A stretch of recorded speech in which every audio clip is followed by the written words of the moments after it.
الرحمن الرحیم۔ پٹھان کو افغان کہتے ہیں۔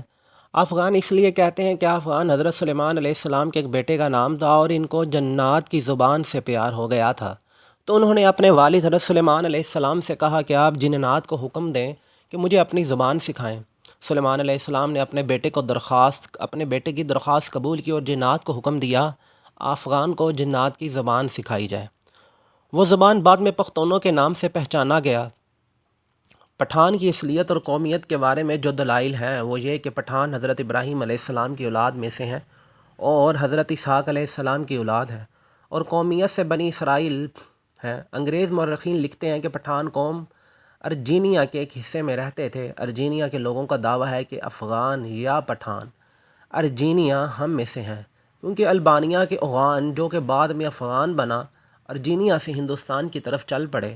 ایک اور مورخین لکھتے ہیں کہ اسرائیل قبائل بہت تکالیف اور مصیبتوں کے بعد افغانستان میں آباد ہو گئیں۔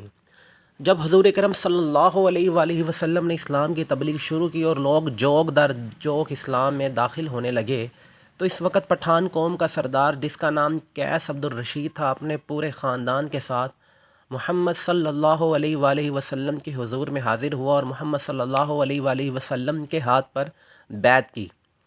مسلمان ہونے کے بعد دنیا بھر میں جہاں بھی پختون ہوں گے، مسلمان ہوں گے، دنیا میں پختون ہوں گے، واحد قوم ہے جس میں اسلام کے بغیر کوئی مذہب نہیں۔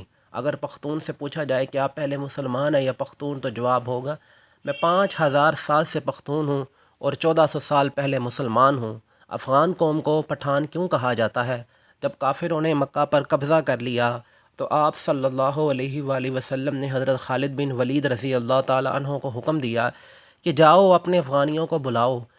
جہاد کے لیے خالد بن ولید رضی اللہ تعالیٰ عنہ افغانستان چلے گئے اور افغان سردار قیس عبد الرشید کو حضور اکرم صلی اللہ علیہ وآلہ وسلم کا پیغام ارسال کیا۔ قیس عبد الرشید کی قیادت میں لشکر مکہ مکرمہ کی طرف روانہ ہوا۔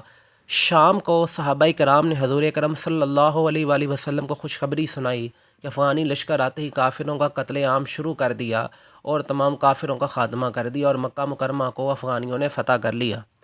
تو اسی لمحے حضور صلی اللہ علیہ وآلہ وسلم کے مبارک زبان پر یہ الفاظ آئے، بتانے یہ لقب افغان قوم کو رسول اکرم صلی اللہ علیہ وآلہ وسلم کی طرف سے ملا ہے۔ بتان لفظ عربی زبان کے ہیں، یعنی سخت ترین لکڑی، وہ جو سمندری جہازوں میں لگایا جاتا ہے، جسے سمندری پانی بھی کمزور نہیں کر سکتا۔